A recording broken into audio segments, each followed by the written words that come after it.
Bonsoir. Bonsoir.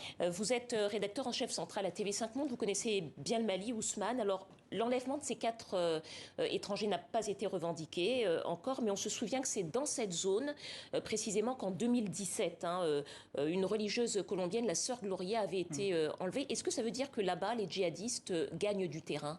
Oui, en fait, cet enlèvement dans une zone qui est considérée plutôt comme une zone sous contrôle est la démonstration même que les djihadistes ou les groupes armés peuvent opérer sur n'importe quelle partie du territoire. Jusqu'ici, la peur d'être enlevé, la peur d'être otage était dans le centre et dans le nord du Mali. En ayant ce type d'opération, même si c'est pas revendiqué, quel que soit le groupe, les capacités opérationnelles se démultiplient et ils peuvent frapper n'importe où, y compris dans une ville qui n'est pas loin de Bamako. Et faut toujours se souvenir que Bamako est un grand hub. Il y a des dizaines de milliers d'Occidentaux entre les fonctionnaires de l'ONU, les casques bleus.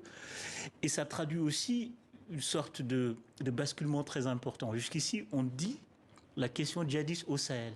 Je pense qu'on ne peut plus le dire. C'est-à-dire aujourd'hui, la zone non sahélienne du Mali est aujourd'hui atteinte par l'insécurité. On a vu au Togo, on a vu toute la bande du golfe de Guinée être atteinte et ça s'inscrit dans cette logique d'extension du domaine du djihad et du terrorisme.